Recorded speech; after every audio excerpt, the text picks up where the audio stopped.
आज हम सी value paradox के चैप्टर को डिटेल में डिस्कस करेंगे। इसको हमने 3 पार्ट्स में डिवाइड किया है। पहला है C value, second is C value paradox, third है सी वैल्यू एनिग्मा। सबसे पहले इसकी डेफिनेशन जानते हैं। सी वैल्यू एक कांस्टेंट वैल्यू है या कैरेक्टरिस्टिक वैल्यू है जो कि न्यूक्लियस में पाए जाने वाले हैप्लॉइड डीएनए कंटेंट को बताती है। इसको मेज़र किया जाता है पिकोग्राम्स में या बेस पेयर्स में। यहाँ 1 पिकोग्राम 1 गीगा बेस के बराबर होता है, यानी कि 10⁻6 बेस पेयर इक्वल होता है 10⁻3 पिकोग्राम ऑफ डीएनए के। ह्यूसन स्विफ्ट ने 1950 में सी वैल्यू टर्म को दिया था और सी वैल्यू एक स्पेशीज़ के लिए कांस्टेंट होती है, यानी एक प्रत्येक स्पेशीज़ की कैरेक्टरिस्टिक वैल्यू होती है। सी वैल्यू रेंज करती है लेस देन 10⁻6 बेस पेयर से, जो कि स्मॉलेस्ट प्रोकैरियोट में पाया जाता है, लेकर के 10⁻11 बेस पेयर्स तक यूकैरियोट्स के केस में, जैसे कि एम्फीबियंस के केस में। यहाँ पे कुछ एग्जाम्पल्स हैं, जैसे कि माइकोप्लाज्मा में 10⁻6 बेस पेयर का सी वैल्यू पाया जाता है। इसके अलावा हाउस फ्लाई में 8.6 × 10⁸ बेस पेयर्स की सी वैल्यू पाई जाती है। डीएनए कंटेंट जो होता है ऑर्गेनिज्म में, ऐसा कहा गया है कि जैसे जैसे मॉर्फोलॉजिकल कॉम्प्लेक्सिटी बढ़ती है वैसे ही लोअर यूकैरियोट्स के केस में डीएनए कंटेंट भी बढ़ जाता है, बट हायर यूकैरियोट्स के केस में ऐसा नहीं है। तो इनिशियली ये कॉमनली बिलीव किया गया कि जो कॉम्प्लेक्सिटी है ऑर्गेनिज्म में वो उसके डीएनए कंटेंट में दिखाई देती है, और जिस तरह से यूकैरियोट्स ज़्यादा कॉम्प्लेक्स हैं प्रोकैरियोट्स से, उसी प्रकार यूकैरियोट्स में डीएनए कंटेंट भी ज़्यादा होना चाहिए। बट रीसेंट फाइंडिंग्स ये सजेस्ट करती है कि ये जो रूल है इसके कई सारे एक्सेप्शंस हैं, तो इसको मानना गलत होगा कि कॉम्प्लेक्सिटी जो है वो प्रोपोर्शनल होती है डीएनए कंटेंट के। और इसी बात को एक्सप्लेन करता है सी वैल्यू पैराडॉक्स। यहाँ पैराडॉक्स का मतलब है विरोधाभास, तो ये हो गया सी वैल्यू का विरोधाभास। सी वैल्यू पैराडॉक्स जो टर्म है वो C.A. थॉमस ने 1971 में दिया था, और उन्होंने इसको डिफाइन कैसे किया था, उन्होंने बताया था कि हायर यूकैरियोट्स में जो कॉम्प्लेक्सिटी है और जो जीनोम साइज़ है उसके बीच में कोई कोरिलेशन नहीं होता। In higher eukaryotes there is no correlation between complexity and genome size और सी वैल्यू। इसको हम कहते हैं सी वैल्यू पैराडॉक्स। यहाँ हमने एक टर्म यूज़ किया है जीनोम साइज़। तो जीनोम साइज़ क्या है? Genome size is the total amount of DNA contained with in a copy of a single genome, यानी कि सी वैल्यू से ही इसको कंपेयर किया गया है। तो जो सी वैल्यू पैराडॉक्स है वो यहाँ पे रिपीटेड सीक्वेंसेस के कॉन्सेप्ट को बताता है। तो C value paradox explains discovery of repeated sequences of DNA in genome size. C value paradox इस बात को भी एक्सप्लेन करता है कि दिखने में जो सिमिलर ऑर्गेनिजम्स हैं, यानी कि मॉर्फोलॉजिकली सिमिलर ऑर्गेनिजम्स में भी डीएनए का जो कंटेंट है या अमाउंट ऑफ डीएनए है वो अलग अलग। ये कुछ एग्जाम्पल्स हैं जो ये सी वैल्यू पैराडॉक्स को एक्सप्लेन करते हैं।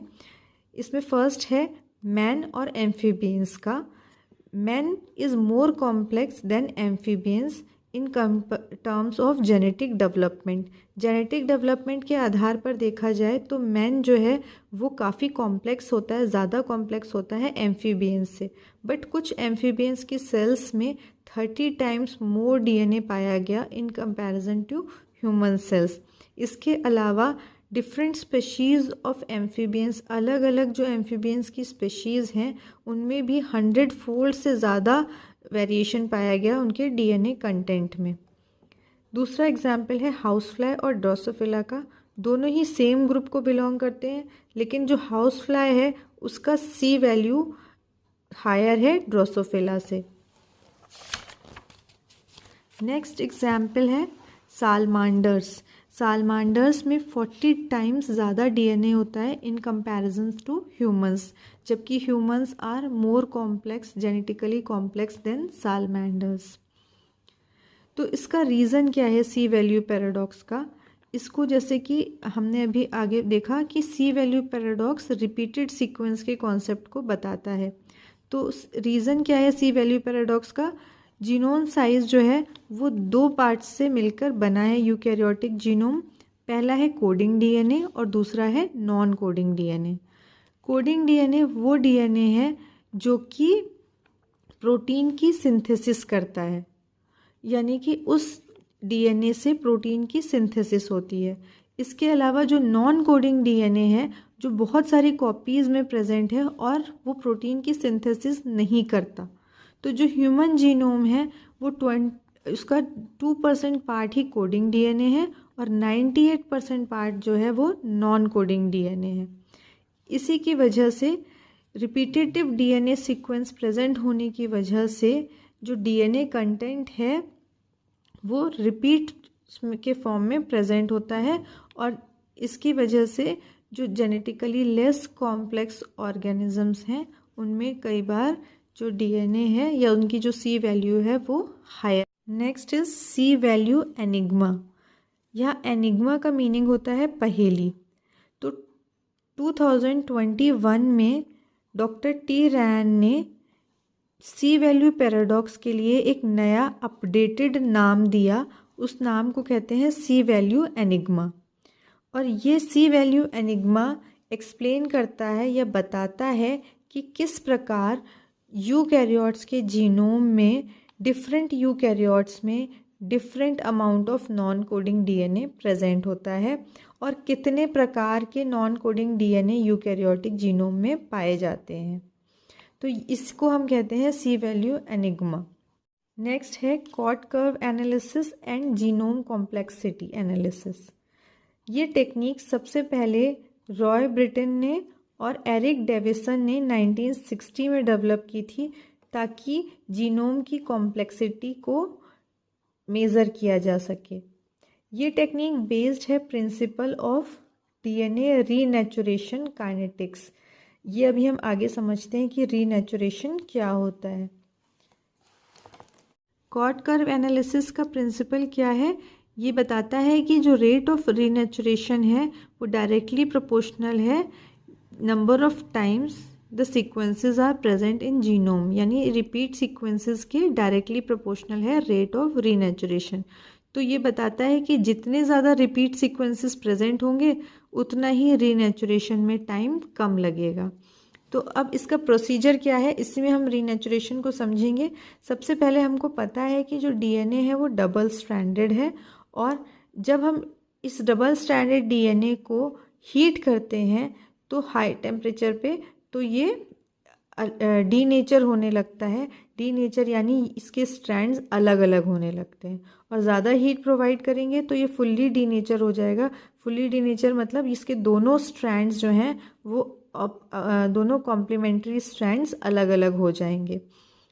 फिर इस प्रोसेस को हम कहते हैं डीनेचुरेशन।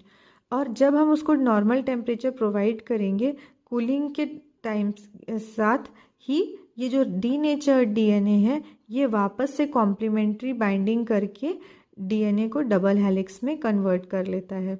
तो इसी प्रोसीजर पे बेस्ड है जीनोम कॉम्प्लेक्सिटी एनालिसिस। इस प्रोसेस में सबसे पहले डीएनए को डीनेचर किया जाता है बाय हीटिंग और उसके बाद डीनेचर करने के बाद उसको रीअनीलिंग यानी रीनेचुरेशन किया जाता है बाय कूलिंग। और इसको हम स्टीरियोटिपिकली जो रीनेचुरेशन का प्रोसेस है उसको एनालाइज करते हैं और इससे हमें ये पता चलता है कि जो लार्जर डीएनए मॉलिक्यूल्स हैं वो ज़्यादा टाइम लेंगे रीनेचर होने में क्योंकि उनको कॉम्प्लीमेंट्री स्ट्रैंड बाइंडिंग में ज़्यादा टाइम लगेगा। तो जो रीनेचुरेशन का प्रोसेस होगा यानी इस डीएनए के कॉम्प्लीमेंट्री स्ट्रैंड्स का आपस में वापस रीनेचर होने का जो प्रोसेस है वो डिपेंड करता है डीएनए की कॉन्सेंट्रेशन कितनी है, रीएसोसिएशन का टेम्परेचर क्या है, उसके बफर में कैटायन की कॉन्सेंट्रेशन और विस्कोसिटी कितनी है। नेक्स्ट हम जानते हैं कि क्वाट वैल्यू क्या है। यहाँ पे CO का मतलब है concentration of DNA and T is time taken for renaturation. तो लो क्वाट वैल्यू का मतलब होता है ज़्यादा नंबर ऑफ रिपीट सीक्वेंसेस। जैसे कि बैक्टीरिया के केस में रिपीट सीक्वेंसेस 99.7% सिंगल कॉपी है और रिपीट सीक्वेंसेस ऑलमोस्ट 0.3% ही हैं। बट माउस के केस में 60% सिंगल कॉपी है, 25% मिडिल रिपीट्स हैं और 10% हाईली रिपीटेटिव DNA सीक्वेंस पाया जाता है। तो यहाँ Cot is equals to DNA concentration multiplied by renaturation time multiplied by buffer factor. Next is Cot curve क्या है। ये एक ग्राफ है fraction of single stranded DNA renatured as a function of Cot on a semi logarithmic plot. इसको हम कहते हैं Cot curve, यानी एक सेमी लॉगरिथमिक कॉट के अगेंस्ट में कितना fraction of single stranded DNA renature हुआ है, उस ग्राफ को हम कहते हैं कॉट कर्व। यहाँ पे C0 रिप्रेजेंट कर रहा है complex concentration of completely denatured DNA at time 0 और C रिप्रेजेंट कर रहा है concentration of single stranded DNA at time T। Single stranded DNA मतलब कि denatured. Next is application of cot curve analysis. ये जैसे हमने अभी कॉट कर्व को एक्सप्लेन किया कि it is a graph against percentage of single stranded DNA against log cot. ये क्या बताता है? ये बताता है कि जीनोम साइज और कॉम्प्लेक्सिटी ऑफ सीक्वेंसेस इनके रिलेशनशिप्स को शो करता है। कॉट कर्व के द्वारा हम relative proportion of single copy और रिपीटेटिव सीक्वेंसेस को जान पाते हैं कि सिंगल कॉपी DNA कितना प्रेजेंट है और रिपीटेटिव सीक्वेंसेस कितने प्रेजेंट हैं। यहाँ पर C वैल्यू पैराडॉक्स का चैप्टर एंड होता है।